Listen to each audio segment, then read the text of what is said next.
আসসালামু আলাইকুম, কেমন আছেন সবাই? আশা করি সবাই অনেক ভালো আছেন। স্বাগতম সবাইকে নতুন আরেকটি ভিডিওতে।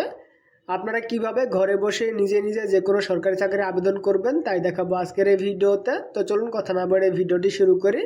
ভিডিওটি শুরু করার আগে চ্যানেল নতুন হলে অবশ্যই চ্যানেলটি সাবস্ক্রাইব করে পাশে রাখা বেল বাটনটি অল করে দিবেন। তো চলুন শুরু করি। তো প্রথমে আপনারা যে কোনো একটি ব্রাউজার ওপেন করবেন। ওপেন করার পরে আপনারা যে মন্ত্রণালয়ে আবেদন করবেন বা যেখানে আবেদন করবেন সেই লিঙ্কটি ওপেন করবেন। তো আপনারা কীভাবে সেটি পাবেন, আপনারা যে সার্কুলার দেখবেন সেই সার্কুলার আপনারা দেখবেন, সেখানে দেওয়া আছে কীভাবে আবেদন করবেন। ওকে, তো আমরা একটি আবেদন করে দেখাচ্ছি। তো এখান থেকে আমরা ডিসি রাজশাহী, এখানে একটি সার্কুলার এখন চলমান। তো আমরা এটি ওপেন করব। ওপেন করার পর এখানে দেখতে পাচ্ছেন নতুন সার্কুলার, এখানে আপনারা ক্লিক দিবেন। ক্লিক দেওয়ার পরে এমন একটি নেপে দেখতে পাবেন, এখানে দেখতে পাবেন এখানে সেই সার্কুলারটি আছে। যদি আপনারা এখানে ক্লিক দেন তো দেখতে পাচ্ছেন এখানে সার্কুলারটি আছে। একটু নিচের দিকে যদি আপনারা যান, এখানে দেখতে পাবেন সার্কুলারে এখানে দিয়ে দেওয়া আছে কীভাবে আপনারা আবেদন করবেন, সেই ওয়েবসাইটের লিঙ্ক এখানে দেওয়া থাকবে। ওকে, তো আপনারা এখান থেকে ওয়েবসাইটটি পেয়ে যাবেন। ওকে, তারপর এখানে দেখতে পাবেন অ্যাপ্লিকেশন ফর্ম, এখানে ক্লিক দিবেন। ক্লিক দেওয়ার পরে এমন একটি নেপে দেখতে পাবেন, এখান থেকে এখানে ক্লিক দিয়ে দিবেন। দেওয়ার পরে নেক্সট বাটনে ক্লিক দিবেন। ক্লিক দেওয়ার পর এখানে পোস্টগুলো দেখতে পাবেন, অর্থাৎ কোন কোন পোস্টের এখানে আছে সেই সার্কুলারে সেগুলো আপনারা দেখতে পাবেন। এখান থেকে আপনারা যে পদে আবেদন করবেন সেই পদটি সিলেক্ট করবেন। সিলেক্ট করার পরে নেক্সট বাটনে ক্লিক দিবেন। ক্লিক দেওয়ার পরে এমন একটি নেপে দেখতে পাবেন, এখানে দেখতে পাচ্ছেন অল জব প্রিমিয়াম মেম্বার। যদি আপনারা অল জবসের প্রিমিয়াম মেম্বার হয়ে থাকেন তার জন্য এখান থেকে ইয়েস দিয়ে দিবেন। যদি আপনারা নো হয়ে থাকেন তার জন্য এখানে নো দিয়ে দিবেন। ওকে, দেন এখান থেকে নেক্সট বাটনে ক্লিক দিবেন। ক্লিক দেওয়ার পরে আপনাদের সামনে এমন একটি ইন্টারফেস চলে আসবে। এখানে দেখতে পাচ্ছেন অ্যাপ্লিক্যান্ট নেম, আবেদনকারীর নাম বাংলায়, এখানে ইংরেজিতে দিতে হবে, এখানে বাংলায় দিতে হবে। তারপর এখানে দেখতে পাচ্ছেন ফাদার্স নেম, পিতার নাম বাংলায়, এখানে পিতার নামটি বাংলায় দিতে হবে। মাদার্স নেম, মাতার নাম বাংলায়, জন্ম তারিখ, ন্যাশনালিটি, এখানে দেখতে পাচ্ছেন region, gender, national ID, birth registration, passport ID, married status, mobile number, confirm mobile number, এখান থেকে দেখতে পাবেন ইমেল, কোটা, ডিপার্টমেন্ট স্ট্যাটাস। ওকে, তো এখান থেকে আপনারা এটি পূরণ করবেন। ওকে, তো এখান থেকে আমরা পূরণ করে দিই। ধরুন আমি এখানে দিয়ে দিচ্ছি হিরো আলম। আপনারা অবশ্যই আপনাদের নাম দিবেন এবং নাম দেওয়ার ক্ষেত্রে অবশ্যই লক্ষ্য রাখবেন আপনাদের আইডি কার্ডে বা সার্টিফিকেটে যে নামটি আছে সেই নামটি আপনারা এখানে হুবহু দিবেন। দেওয়ার পর আপনারা এখান থেকে কনফার্ম করবেন। এখানে দেখতে পাবেন সবগুলো লেটার অবশ্যই বড় হাতে দিতে হবে। ওকে, দেন এখান থেকে আপনারা বাংলায় নাম লিখে দিবেন। ওকে, তো আমি এখান থেকে বাংলায় নাম লিখে দিচ্ছি। ওকে, দেন এখানে দেখতে পাচ্ছেন ফাদার্স নেম, এখান থেকে আপনারা বাপের নামটি দিয়ে দিবেন। ধরুন আমি এখানে দিয়ে দিলাম আবুল। ধরুন আমি এখানে দিয়ে দিলাম আবুল। আপনারা অবশ্যই আপনাদের নিজের নাম দিবেন। এখানে আমি একটি ডেমো দেখাচ্ছি। ওকে, তো এখানে বাংলা নামটি দিয়ে দিবেন। ধরুন আমি এখানে দিয়ে দিলাম আবুল। ওকে, এখান থেকে মাতার নাম দিয়ে দিবেন। এখানে মাতার নাম দিয়ে দিচ্ছি ববিতা। ওকে, তো আমি একটি নাম দিয়ে দিলাম, আপনারা সঠিক নামটা দিবেন। ধরুন এখানে দিয়ে দিচ্ছি ববিতা। ওকে, দেন এখান থেকে আপনারা জন্ম তারিখ দিয়ে দিবেন। এখান থেকে আমি জন্ম তারিখটি দিয়ে দিচ্ছি। এখানে আপনারা সালে ক্লিক দিবেন। ক্লিক দেওয়ার পর এখান থেকে সাল সিলেক্ট করবেন। ধরুন আমি এখান থেকে দিয়ে দিলাম 2003। এখান থেকে আপনারা মাস সিলেক্ট করবেন। এখান থেকে আমি ধরুন মাস সিলেক্ট করলাম জানুয়ারি। এখান থেকে আপনারা ডেট সিলেক্ট করবেন। ওকে, তো এখান থেকে মাস সিলেক্ট করার পরে আপনারা এখান থেকে ডেটে ক্লিক দিবেন। ক্লিক দেওয়ার পরে এখান থেকে ডেট দিয়ে দিবেন। ধরুন আমি 1 দিয়ে দিলাম। ওকে, তো এখানে দেখতে পাচ্ছেন আমাদের জন্ম তারিখটি সিলেক্ট করা হয়ে গেছে 2003 সালে জানুয়ারি মাসের 1 তারিখ। ওকে, দেন এখানে দেখতে পাচ্ছেন ন্যাশনালিটি, এটি অবশ্যই বাংলাদেশ থাকবে। দেন এখানে দেখতে পাচ্ছেন রেজুলেশন, এখান থেকে আপনি আপনার ধর্মটি দিয়ে দিবেন। এখান থেকে দেখতে পাচ্ছেন ইসলাম, হিন্দু, বৌদ্ধ, খ্রিস্টান সবগুলোই আছে, আপনি আপনার ধর্ম দিয়ে দিবেন। ওকে, দেন এখানে দেখতে পাচ্ছেন জেন্ডার, এখান থেকে আপনারা জেন্ডার দিয়ে দিবেন। ওকে, দেন এখান থেকে আপনারা এনআইডি কার্ড নাম্বার দিয়ে দিবেন। এখান থেকে ইয়েস দিবেন। দেওয়ার পর এখানে এনআইডি কার্ড নাম্বার দিয়ে দিবেন। ধরুন আমি দিয়ে দিচ্ছি। ওকে, আমি একটি ডেমো এখানে দিয়ে দিলাম, আপনারা আপনাদের এনআইডি কার্ড নাম্বার এখানে দিয়ে দিবেন। দেওয়ার পরে এখানে দেখতে পাচ্ছেন বার্থ রেজিস্ট্রেশন, এখান থেকে আপনারা জন্ম নিবন্ধন দিতে পারেন। যদি আপনার থাকে আপনারা এখান থেকে ইয়েস দিবেন এবং এখান থেকে জন্ম নিবন্ধন নাম্বার দিয়ে দিবেন। যদি না থেকে থাকে তার জন্য এখানে নো দিয়ে দিবেন। এটা তেমন কোনো সমস্যা হয় না, এনআইডি কার্ড থাকলেই হয়। দেন এখানে দেখতে পাচ্ছেন পাসপোর্ট আইডি, যদি আপনার পাসপোর্ট থেকে থাকে এখান থেকে ইয়েস দিয়ে দিবেন এবং পাসপোর্ট নাম্বার এখানে দিয়ে দিবেন। যদি না থেকে থাকে এখান থেকে নো দিয়ে দিবেন। ওকে, দেন এখানে দেখতে পাচ্ছেন ম্যারিটাল স্ট্যাটাস, যদি আপনি বিবাহিত হয়ে থাকেন তার জন্য এখান থেকে ম্যারিড দিয়ে দিবেন। যদি সিঙ্গেল থেকে সিঙ্গেল দিয়ে দিবেন এবং অন্যান্য হয়ে থাকলে এখান থেকে আপনার সাথে ক্লিক দিয়ে দিবেন। ওকে, আমি এখান থেকে সিঙ্গেল দিয়ে দিচ্ছি। এখান থেকে আপনারা মোবাইল নাম্বার দিয়ে দিবেন। ধরুন আমি এখান থেকে একটি মোবাইল নাম্বার দিয়ে দিচ্ছি। ওকে, তো আমি একটি মোবাইল নাম্বার দিয়ে দিলাম। এখানে নাম্বারটা আপনারা কনফার্ম করবেন, অর্থাৎ সেম নাম্বারটা এখানে দিবেন। ওকে, দেন এখানে একটি ইমেল আপনারা দিয়ে দিবেন। ধরুন আমি একটি ইমেল দিয়ে দিচ্ছি।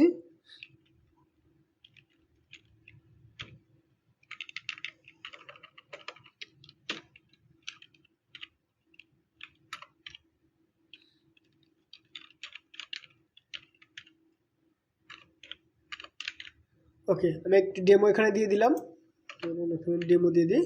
ওকে, দেন এখানে দেখতে পাচ্ছেন কোটা, যদি আপনার কোটা থাকে আপনি এখানে কোটা দিয়ে দিবেন। দেখতে পাচ্ছেন সবগুলো কোটা এখানে আছে। যদি না হয়ে থাকে তার জন্য এখান থেকে আপনার নট অ্যাপ্লিকেবল একটি দিয়ে দিবেন যদি আপনাদের কোটা না থাকে। দেন এখানে দেখতে পাচ্ছেন ডিপার্টমেন্টাল স্ট্যাটাস, যদি আপনি কোথাও চাকরি করে থাকেন, দেখতে পাচ্ছেন government job, semi government job, যদি আপনি কোথাও চাকরিরত অবস্থায় থাকেন তার জন্য এখান থেকে আপনারা দিয়ে দেবেন কোথায় আপনারা চাকরিরত অবস্থায় আসেন। যদি আপনি কোনো চাকরি না করে থাকেন তার জন্য এখান থেকে নট অ্যাপ্লিকেবল এখানে ক্লিক দিয়ে দিবেন। ওকে, দেন একটু নিচের দিকে যাবেন, যাওয়ার পর এখানে দেখতে পাবেন অ্যাড্রেস, এখান থেকে আপনার অ্যাড্রেস দিয়ে দিবেন।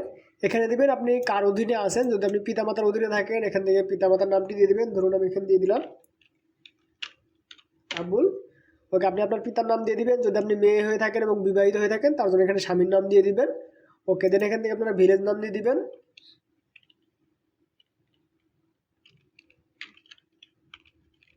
ওকে, আমি একটা নাম দিয়ে দিলাম এখান থেকে। ওকে, তো আপনারা একটি নাম দিয়ে দিবেন। দেওয়ার পরে এখান থেকে ডিস্ট্রিক্ট সিলেক্ট করবেন, একটি নাম দিয়ে দিচ্ছি।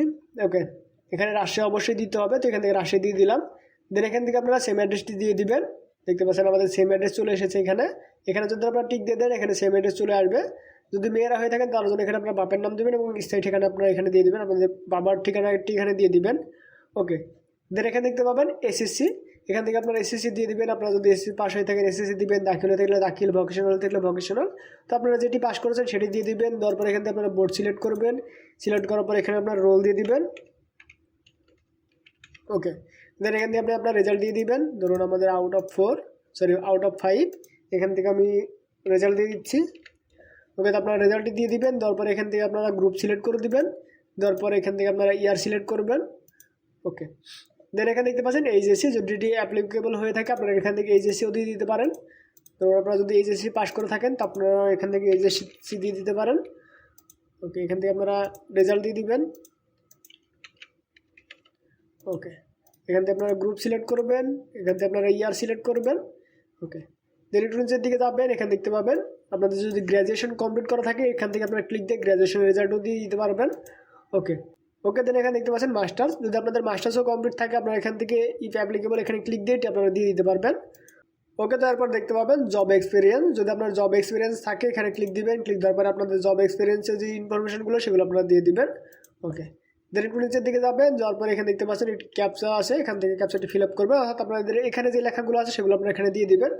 ধরুন আমি দিচ্ছি Y5X9Z6। ওকে, তো আপনারা ক্যাপচারটি ফিল আপ করবেন, অর্থাৎ এখানে যে লেখাগুলো আছে এখানে ও লিখে দিবেন। দেওয়ার পরে এখানে টিক মার্ক দিয়ে দিবেন। দেওয়ার পরে এখান থেকে সাবমিট বাটনে ক্লিক দিবেন। ওকে, তো সাবমিট বাটনে ক্লিক দেওয়ার পরে এমন একটি লেখা দেখতে পাবেন, এখানে দেখতে পাবেন আপনি যে ইনফরমেশনগুলো দিলেন সবগুলো এখানে দেখাবে। একটু নিচের দিকে যাবেন, সবগুলো আপনারা একটু চেক করে নেবেন, যদি চেঞ্জ করার প্রয়োজন পড়ে এখানে দেখতে পাবেন চেঞ্জ করতে পারবেন। ওকে, তারপর এখানে দেখতে পাবেন এখানে ছবি এবং সিগনেচার অ্যাড করা লাগবে। তো এখানে দেখতে পাচ্ছেন আপনার ছবির সাইজ কী হবে তা এখানে দেওয়া আছে এবং আপনাদের সিগনেচারের সাইজ কী হবে তা এখানে দেওয়া আছে। তো আপনারা এই সাইজ অনুযায়ী আপনাদের ছবি এবং সিগনেচার বানিয়ে নেবেন। তো আপনারা যারা পিসি দিয়ে করবেন তারা অ্যাডোবি ফটোশপ দিয়ে করতে পারবেন। তো কীভাবে করবেন, আপনারা অ্যাডোবি ফটোশপ ওপেন করবেন।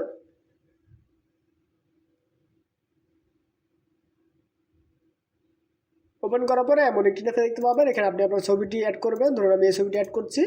ওকে, তো এখানে দেখতে পাবেন ওয়েট এবং হাইট আছে, এখান থেকে আপনারা ওয়েটে দিয়ে দিবেন 300 এবং হাইটে দিয়ে দিবেন 300। ওকে, দেন এখান থেকে আপনারা ক্রপ করে নেবেন। ধরুন আমি এটি ক্রপ করছি। ওকে, ক্রপ করার পরে আপনারা ইন্টার বাটন চাপ দেবেন, চাপ দেওয়ার পরে সেভ করবেন, তাহলে ছবিটি সেভ হয়ে যাবে। এভাবে আপনারা ওয়েটের ঘরে এখানে 300 দিবেন, এখানে 80 দিবেন, দিয়ে আপনারা সিগনেচারটু ক্রপ করে নেবেন। ওকে, তো ক্রপ করার পরে সেটাও সেভ করবেন। ওকে, তো আমি অলরেডি সেভ করে রেখেছি। ওকে, তো এখান থেকে আমরা ব্রাউজে ক্লিক দিব। ক্লিক দেওয়ার পর আমরা ছবিটি এখান থেকে অ্যাড করে দেবো। দেখতে পাচ্ছেন আমাদের ছবিটি অ্যাড হয়ে গেছে এবং এখান থেকে আমরা সিগনেচারও অ্যাড করবো। এখান থেকে আমরা সিগনেচারে ক্লিক দেওয়ার পরে সিগনেচারটা অ্যাড করে দেবো। দেখতে পাচ্ছেন আমাদের সিগনেচারও অ্যাড হয়ে গেছে। দেন এখান থেকে আপনার টিক মার্ক দিয়ে দিবেন, তারপর এখান থেকে সাবমিট বাটনে ক্লিক দিবেন। ক্লিক দেওয়ার পরে আপনাদের এটি সাবমিট হয়ে যাবে। দেখতে পাচ্ছেন অ্যাপ্লিক্যান্ট কপি, তো এখানে দেখতে পাচ্ছেন এটি অ্যাপ্লিক্যান্ট কপি। তো আপনাদের এটি পেমেন্ট করতে হবে। পেমেন্ট করার জন্য এখানে দেখতে পাচ্ছেন কীভাবে পেমেন্ট করবেন, এখানে বিস্তারিত সকল কিছু দেওয়া আছে। তো আপনারা এইভাবে পেমেন্ট করবেন। অবশ্যই আপনাদের টেলিটক সিম লাগবে এবং সেই সিমে আপনাদের চার্জটি থাকতে হবে। দেখতে পাচ্ছেন প্রথম আপনারা মেসেজ পাঠাবেন, এটা লেখার পর স্পেস দিবেন, দেওয়ার পর আপনার ইউজার আইডি এটা দিবেন। দেওয়ার পর আপনারা 16322 নাম্বারে এখানে মেসেজ পাঠিয়ে দিবেন। দেওয়ার পর আপনাদের একটি নতুন মেসেজ পাঠাবে, সেই মেসেজে 4 ডিজিটের একটি পিন থাকবে। ধরুন এই এমন একটি পিন থাকবে। তো পরের মেসেজে আপনাদের লিখতে হবে ডিসি রাজশাহী ইয়েস এবং পিনটা আপনাদের দিয়ে কনফার্ম করতে হবে। কনফার্ম করার পরে আপনাদের আবেদনটি কমপ্লিট হয়ে যাবে। তো আশা করি আপনারা বুঝতে পেরেছেন কীভাবে আবেদন করবেন। যদি বুঝতে কোনো প্রকার সমস্যা হয়ে থাকে অবশ্যই কমেন্ট করে জানাবেন। যদি আপনারা চান কীভাবে আপনারা মোবাইল দিয়ে আবেদন করবেন সেটি দেখতে, তাহলে অবশ্যই আমাদের কমেন্ট করে জানাবেন। পরবর্তীতে আমরা সেই বিষয়ে ভিডিও বানানোর চেষ্টা করব। তো আজকের ভিডিও এ পর্যন্তই, দেখাবে পরবর্তী ভিডিওতে। সেই ভিডিও দেখার আমন্ত্রণ জানিয়ে শেষ করছে আজকের ভিডিও। সবাই সুস্থ থাকবেন, ভালো থাকবেন, আল্লাহ হাফেজ।